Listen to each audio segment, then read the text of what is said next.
Good afternoon, everybody, on this Monday, May 6th. Welcome to a live edition of Dodgers Territory. I am Alanna Rizzo alongside my host, Clint Pasillas. And by the way, Clint, we have a new Dodgers Territory page. How about that? Look at us getting big and fast so quickly.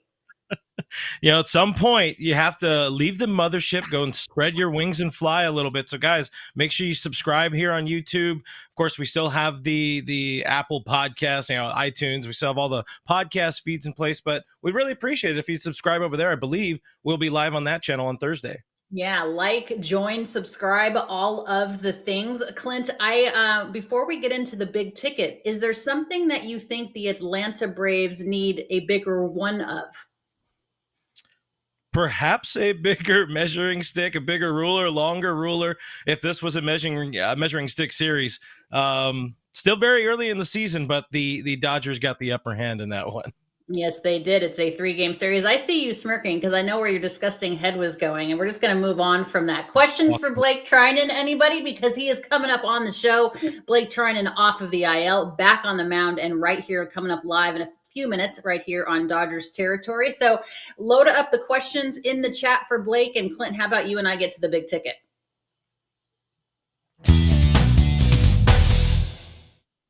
It was a huge weekend for our Los Angeles Dodgers. And Clint, is it fair to say that Andy Pajes, a guy that you've been high on since spring training, isn't going anywhere?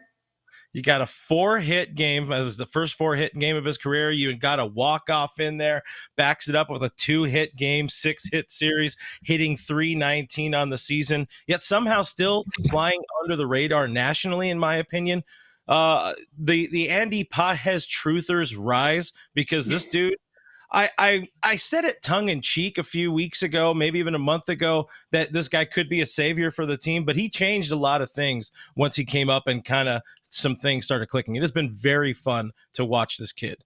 Cream rises to the top. Have the Dodgers done it again? Clint, have they developed another solid defensive outfielder that can rake? It seems that way. I mean, we're not going to put him in the Cody Bellinger breath anytime soon, but it's fun to watch him come up, figure some things out. The league try to adjust, him adjust back, and you mentioned defensive there. I would argue he was not really renowned. He was not known in the minor leagues for being a defense first player, but he's looked very, very good in right, very good in center, and all in all, I mean, potentially a 5-tool player, mixing a few more stolen bags and all that. Again, very, very fun to watch player, fun to watch kid. And what does this guy got to do, though? I'll ask you, Alanna, what does he got to do to get some more respect nationally? Because I'm not hearing enough about him. It's tough because when you're on a team with the likes of Shohei Ohtani, Mookie Betts, Freddie Freeman, it's hard for probably people to recognize the fact that Andy Pajes, at the bottom of the order is a big deal. You talked about Will Smith being probably the most underrated player, not just the underrated catcher. So he has a lot of competition on his own team as far as recognition is concerned. It will come. I mean, it will absolutely come.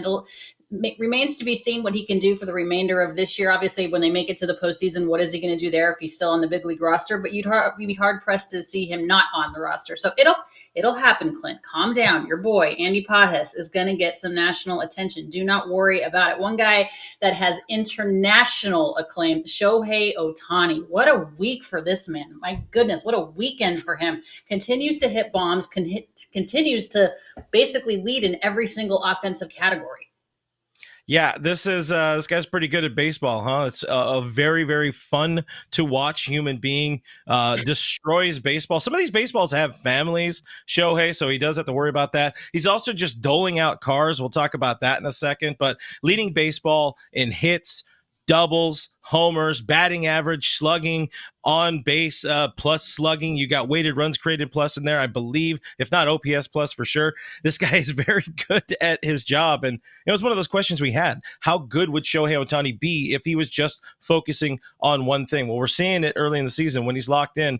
This is a dude that is must-watch television. Yeah, I almost don't know if I want him to pitch when he is healthy and available to pitch just because of what he's doing offensively. Not to say he can't be successful on both sides of the ball. We have seen that he can, but man, he can rake. And this is the guy that just keeps handing out Porsches. He gave one to Joe Kelly's wife, Ashley, when Ashley basically campaigned him to come to LA. And then he took Funny. his number, Joe Kelly's number. So now Kelly's 99, which used to be Hyunjin Ryu's number. But how about this? He gifted his manager a Porsche after he broke Dave Roberts' home run record as a Dodger. Dave had 7. Shohei now has 8 Japanese-born players. Not quite as nice as Ashley Kelly's, but Dave's still smiling, Clint. I think the story is too that Shohei, if the Dodgers do win that World Series, Dave will be getting a real Porsche, a big boy Porsche from Shohei Ohtani, which I mean, not that this team needs more incentive, not that Dave Roberts needs more incentive to run out there and try to help guide this team to a World Series championship, but throwing in a Porsche does make it a little bit nicer. You know what stinks is at the time when Shohei was an Angel and he was number 17. My current husband wasn't an Angel at the time, but when Chris was there at the Angels, he wore number 17. So I was like, man, if we would have started dating earlier and Shohei came to the Angels when Chris was still there, maybe I would have gotten a Porsche. But that's I neither think here nor there because I think Chris wasn't an Angel. We were not together, and here we are. retroactively ask for one to see what happens. It doesn't hurt just to have. randomly, like, hey, Chris was 17 in Anaheim, and you took Anaheim. So can I get like a scooter, maybe like a Vespa, maybe not a Porsche, but maybe a Vespa. All right, Max Muncy, hello, welcome back. A 3 home run game. Hi. Yeah, needed that. Got a 4-hit game. Needed that in the worst way. Not having a terrible season on both sides of the ball, but not exactly what the type of season he was looking for. All of a sudden, you get this 4-hit game. All the numbers look a lot prettier, moves up higher on all those stats pages. Notably, was hitting just 203 over his previous 24 games. Still was earning the walk. Still get the extra base hits that you are going to get with Maxwell Muncy. But now, I don't know if this is I'm all the way back Max Muncy game, but when you see this kind of performance, if this guy gets going at the plate, the production of this lineup, I mean, it could rival any of the best lineups we hear about in baseball history. And yeah, I'm going to piss off some people by saying we got a long way to go, but maybe move over Murderer's Row, or this is a Oh, Death Row wow. 2024, something like that. There's just a lot Wow. of your power in there. There's an insane amount of pop up and down the lineup. Still got to get CT going, Gavin Lux going. But guys, at me at Real FRG, send me your hate mail. You know, it's crazy too, because I had a conversation with an Atlanta radio station on Friday just about this upcoming series. All right. We talked about the litmus test. We talked about it was really a measuring stick series for both teams, both leading their division. Atlanta, we know how good they are. Both teams getting ousted in the first round of the postseason last year, us by San Diego, them by the Philadelphia Phillies. And I said, you know what? Right now, I thought that the bottom of our lineup was weaker than the bottom of their lineup. I really thought that top to bottom, 1 through 9, Atlanta was the stronger team on paper coming in just based on production and not an easy out. And here we are. What the hell do I know? Because here we are getting a 3-game sweep at Dodger Stadium. And oh, by the way, Walker Buehler's coming back tonight. We'll talk about that in just a minute. Blake Treinen's going to join us here momentarily. But do you think, though, that Max Muncy has proven, Clint, we know about the offense. We know he is a guy that has 30 or more home runs every single year. Defensively, is he what he needs to be at third base for you? So Muncy was among those like entering the season, those big question marks, particularly at third base. Did not have a good season last year defensively. My whole ask of him was just don't be a problem at third base, and he will be perfectly fine. We know the bat's going to be there. You could plug in 35 home runs, no problem. But the defense, all of a sudden, this is a guy who was angry at himself, put in the work, put in the time, slimmed down the offseason, looks very good at third base all of a sudden, making some stops, good, strong throws, and chipping 3 homers against the Braves there, which is fun. By the way, we should tell you guys, on the other side of the series, welcoming to the family, here at the Foul Territory family is Hammer Territory.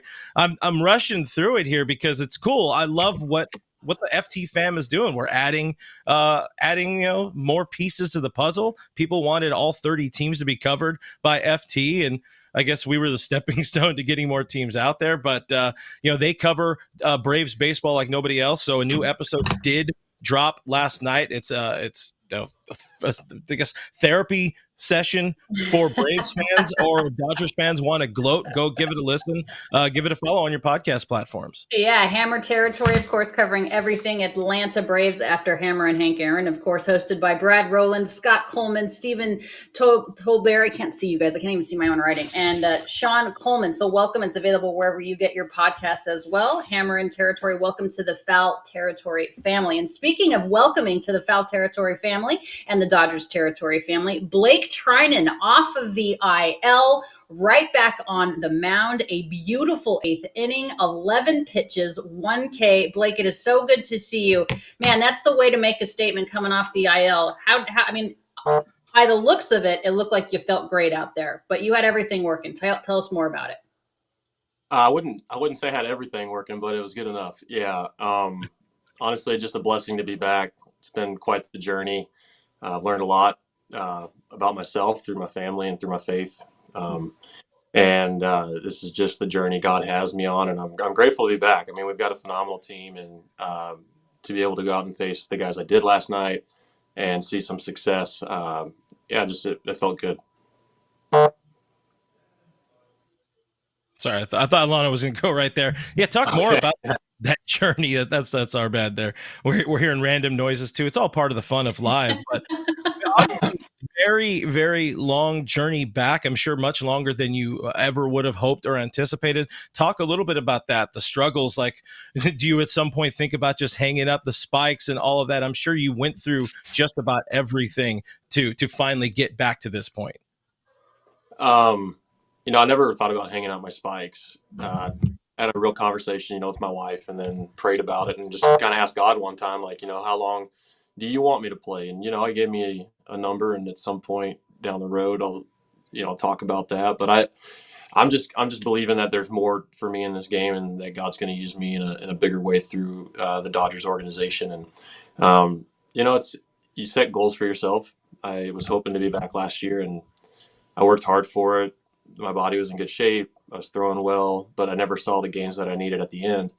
And the one thing I took away is some people are fortunate to come back quicker, and other people need the full rest period. And when I got to about a year out from surgery, it was like a night and day difference playing catch in my shop and lifting, and things just became a lot easier with mobility. And it's not a credit to myself entirely.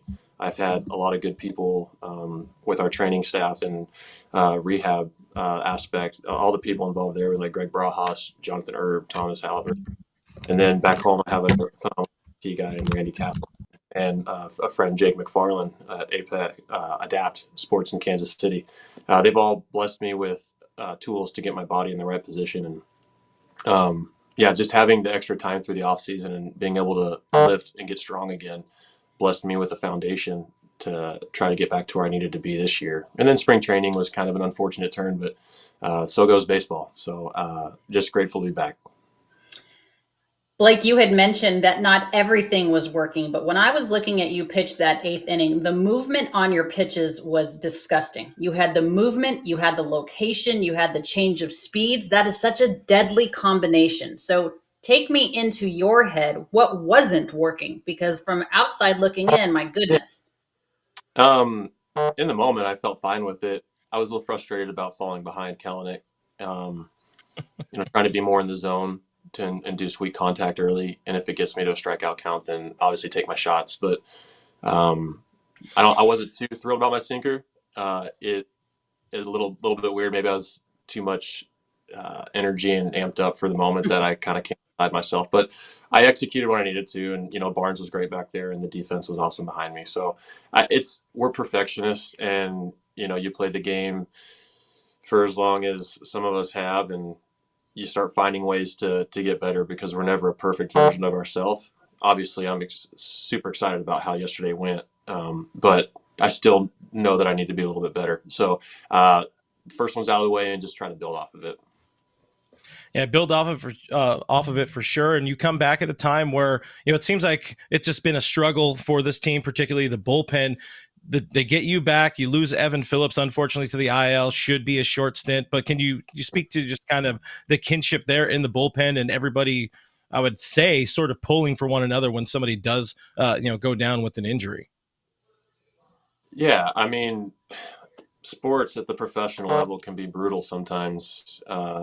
Some injuries are, we understand the risk that we take on when we play the game. Other ones, it doesn't make sense. With Brazier's calf and Evans hamstring, and just the stuff that happens. We're a little bit, you scratch your head. You're like, there's so many other things that could happen as a pitcher. Like you're worried about like your arm or your back, and these things. It's just you can't plan for them, and they'll come back strong and able and be a huge contributing factor, hopefully sooner than later. And, I'm grateful that I got a chance to, come in at the time and that I was ready at the time that it was needed. But anytime you take a hit, with those, three or four guys that have gone through it this year, it's tough. So, but the cool thing is we got young guys who can have opportunities and really build on this opportunity and show what they're capable of. If I've learned anything through the 5 years now that I've been with the Dodgers, it's no matter what comes our way, we've got the people in place to give us the tools to have success, and then find the success and belief in ourselves and what we're able to do. So there's plenty of young guys that are capable. We're very blessed in this organization to have premium talent. I can't believe it's been 5 years already, Blake. Time Oh, is flying by. I remember when you came to the organization, and here we sit 5 years later. The ninth inning is a different beast, right? The final three yeah. outs of a game is just another level. So, what gives you the confidence knowing that, you know what, if called upon in the ninth, it could be a closer by committee for a bit, that you have the stuff and you're physically ready to do it? I think experience in the past helps with that, and then confidence in your preparation. If you're diligent with your preparation, and then you can trust what you do in the game. So when opportunity meets your preparation, then I think you have better chances for success. And I've been fortunate to have been trusted with the ball in a lot of situations, whether it's leverage between the sixth and eighth or in the ninth for saving a game. I'm really wherever my role is expected. I just want to excel at the best clip in baseball. So whether it's Joe or Huddy or Evan or whoever it is, obviously Evan's the closer. I just am excited to throw again, and if they need me somewhere while Evan's recovering, then whatever it is, like I'm grateful for. I know they're going to run us out there for the most clip of success for the better of the Dodgers in that game. So I think just experience and confidence in what you've been given, and what we're blessed with. We're all blessed to play baseball. It's a gift given to us from God. So, and we work really hard at our craft. So whatever's out there, we just leave it on the line and let the results be what they may. Blake, do you have any similarities or know how your body is feeling when you have a type of year as you did in 2018 when you were an all-star with the Athletics? I mean, what did that body feel like to you? And how much do you think your repertoire or your development has advanced since then? I think I'm a better. I think stuff wise that year, it almost felt like it was outer body experience. I didn't really know what I was doing right. I was just doing it. I think I found that less is almost more. Not trying to like throw as hard as you can or make a pitch extra nasty, and understanding you can only do so much with what the hitters in the with what hitters in the box and what the count dictates. Can't try to strike somebody out with one pitch. Like you got to get to a two-strike count before you can even think of it. But I would much rather stay fresh for multiple days and get three outs on five pitches, but baseball's fallen in love with strikeouts and stuff. But I think ERA is your biggest dictator in like weak contact. And I'm all about just weak contact and letting my defense work. Now, when I got to LA, they showed me a lot of things. We simplified, went back to just sinker slider, developed and started adding new things back into it, like my cutter and then four seam. And I think honestly, my 21 season is a better season than 18. And I Hmm. know numbers wise, it might not dictate it, but I felt like I faced and was asked to face certain hitters all the time, like 1 through 5, 1 through 6. And I think I understand the value of just being in and around the zone and when to expand, and then just uh, like kind of trust the preparation into it, instead of trying to be too fine. Like know where your lanes are and where you can have success, and that's what the Dodgers have taught me. Um, Between Mark and Connor and Bardo, so I've been reaping the benefits of just a lot of good people around me. I mean, I've been what I have is a gift given to me from God, but like I work really really hard at my craft, almost to the point where it can get in the way of things. But the Dodgers do a great job of showing me like, hey, when you have success, now you know the fundamentals of why you're having success. So I would say that's how I've developed over the years, is to understand what makes me successful and how to lean on those, even if I'm not at my best clip on a given day. What can I go to? So we know we got a comment here from one of the fans. We know one of the things that could also help you, maybe when you don't have your best stuff, is getting hyped when you're coming into the game. So A4 Romo had asked Treinen, you should start thinking about your intro song. What's it going to be? The intros have gotten a little crazy around baseball. I'm waiting for fireworks to Yeah, happen. What are you thinking? Are you going to bring something to the table here and make it more of a spectacle at Dodger Stadium? I don't know. Joe's got a great one. I've kind of just I've had like two walkout songs in my career, and it was "Outsiders" by Eric Church for most of my career, and since 2020, like a week or two before the playoffs, it's been "Fire Emoji" by I think he changed his name 808 Breezy, I think is his name now, but he's a Christian rap artist, and it kind of hypes me up a bit because I mean I love thumping beats, so I just I'm a pretty mellow guy for the most part, but in those situations and in the weight room, I got to have something more upbeat. But it's called Fire Emoji, is what I've had for the last few years. Yeah, they are a little bit. They are a little bit crazy. A little bit something that maybe Walker Buehler would come out to. And That's speaking of butane, you guys get him back in the rotation tonight against the Miami Marlins. I'm sure you can relate on how much he's wanted to be out there and pitch. He's a competitive guy. He's a fiery guy. What does it mean to get butane back, Blake? well, no more days off for Bueller. He gets to come back to work, so I'm excited. I'm excited to see him. I've watched him go through the process last summer in Arizona. It was me, JP, and Walker really for most of it, and watching some of his starts now in Oklahoma City, the competitiveness. He's still one of the most clutch big game guys I've ever seen pitch in person. And Max Scherzer being another one, Kershaw being another one, and um, I I just I'm excited for him because I know how much time and effort he's put into it.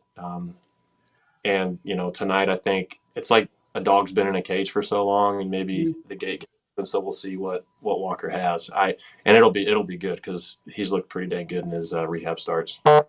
Yeah, it's amazing that not amazing because you guys have always had the personnel to make it happen despite having 11 guys on the IL. But really, it's impressive where this club is despite not having some of your best arms on the hill. Blake Treinen, welcome back. You looked great yesterday in the eighth inning. It's so nice to have you back. Huge, huge boost to the back end of that bullpen. Continued luck to you and continued success. And thanks so much for coming on Dodgers territory with Clint and I today. We really appreciate it.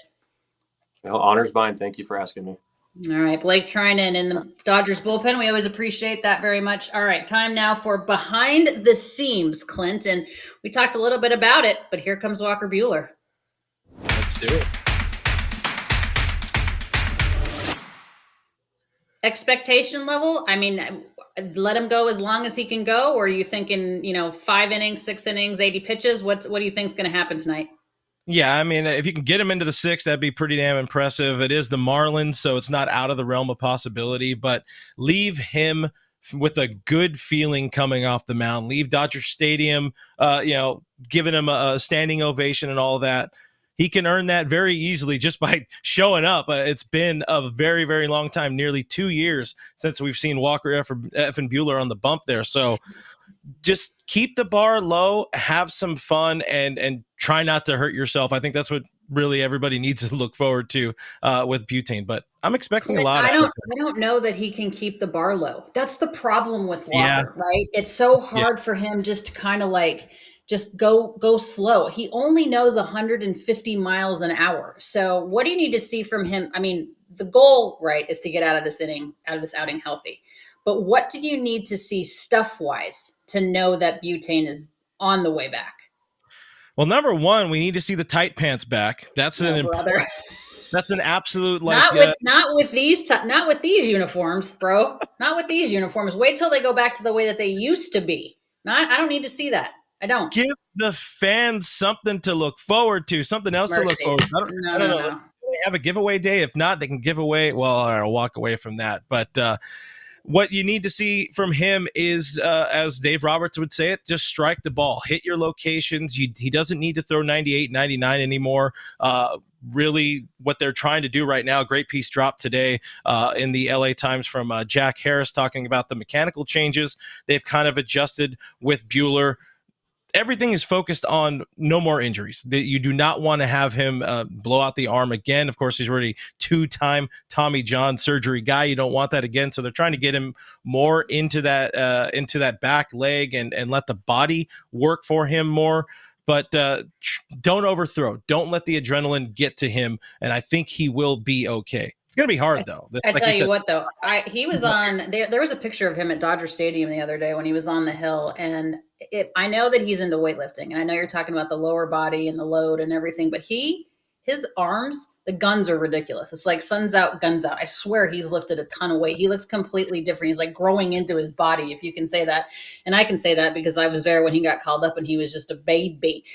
But Nick brought up a good point in our chat as he continue, as our fans continue to join us here on Dodgers territory. He said, smart to start him against the fish. And I couldn't agree more because you want a soft landing, right? I mean, this is a Marlins team that's depleted. They just traded arguably their best player. So why not start him at home against the Marlins versus starting him anywhere against the Braves? I mean, it looked like starting him against the Braves wasn't going to be that big of a deal, but I know everybody was happy about the whole idea of the soft landing for Buehler. We got KT Troon saying ease him in. It's the fish. He's got this. It's been a long time, so I'm okay with that kind of soft landing, and you hope for the best, I guess, because baseball's weird. Just because it's a bad team, air quote, bad team, doesn't mean these are all as Mookie Betts will say, they all drive nice cars too. Yeah, I get it, but it is a bad team. I'm going to take away the air quotes. It's basically like the Miami Marlins looking at the Colorado Rockies and the Chicago White Sox and saying, hold my beer. And that leads us, Clint, to last licks. Is it coming? The front end? I am ready. All right, let's get into last. Here we go. There. And before we get into our pup of the week for Guidry's Guardian Foundation, what was your honest opinion when you found out over the weekend that the Miami Marlins had traded Luis Arraez to the San Diego Padres? Well, the first thought I had was this early, this kind of trade this early, but I don't understand. I mean, I'm going to look at the Padres side first. I don't understand why the Padres needed another infielder who, I mean, he kind of isn't necessarily a great defender, but beyond that, how could a team like the Marlins, who were just in the playoffs, just earned a playoff berth last year, how could they punt and just give up so quickly and be so very open and honest about the fact that they are punting the season? No question about it. They basically waved the proverbial white flag when they traded Luis Arraez, who's a batting champion in 2 different leagues, by the way. When they traded Luis Arraez to the San Diego Padres over the course of the weekend. And then, Clint, they doubled down, and baseball operations, president of baseball ops, Peter Bendix, says, we're unlikely to make the postseason this year. Well, no shit, because you trade your best player before Cinco de Mayo. You let Kim Ng walk, who has more experience in her left pinky than most of us do in our entire body. And then you tell the fans that you're not going, a fan base that doesn't go to your games anyway, unless it's the WBC or an international tournament. You're telling them that we're giving up. And my issue with this is that you are trying to run the Miami Marlins like the Tampa Bay Rays. And the only team that can run the Rays like the Rays are the Rays. You cannot continue to lower payroll and win. This is just such an odd move to me. I just don't understand it. As a Dodger fan, I guess I'm happy it happened before the Marlins are coming here. So we'll take some solace in that. But as a baseball fan, terrible, stupid. It's embarrassing to baseball to see so many organizations really right now run so extremely poorly. But Well, now we have to see Luis Arraez a billion more times, though. As a Dodger fan, that part stinks. All right. Last licks as far as the puppers are concerned. Let me introduce everybody to Poncho. Poncho was found running through the busy streets of Los Angeles. Listen to this sadness. With a empty suitcase tied to him, and he was running with the suitcase behind him. He was found near a homeless encampment, and no owner was found. So some good Samaritans, huge Dodger fans, by the way. One of our producers for Sportsnet LA, Brett Teal, and his wife took him in. And right now, Poncho went to the vet today, got a baseline wellness exam, got his first round of shots. He got a fecal exam, all those things that you need to make sure that he's okay. He's about 1.5 years old. He loves kids, loves other dogs, is going to remain small. Is already well trained, even though I don't believe has ever had a family before. We're going to get him neutered. We're going to get him chipped. Today's vet visit was about $450. So if you want to help us out with that, guidrysguardian.org. And he definitely needs a forever home. So if you're interested in adopting Poncho, visit us again, guidrysguardian.org. Listen, for the people that are listening to the podcast side of this, that is one adorable damn dog. Isn't he cute? He's so cute. He's all white and he has a little bit of blackness around his eyes. I mean, every dog is cute, let's be honest. But Poncho's adorable. And our social media guru, Derek, said if he lived in Los Angeles, he would take Poncho in a heartbeat. Well, you know what, buddy? We have planes. We can get him to you. So anyway, Poncho's available for adoption. But if you can't adopt, you can always help by donating. And don't forget, Clint, we have a Dodgers territory page now. So let's make sure everybody likes, subscribes, join us on YouTube, get us on the YouTube page, and also anywhere that you get your podcast. A massive thank you to Blake Treinen for joining us on the show today. And Clint and I will be back live for you on Thursday. We'll see you then. Bye.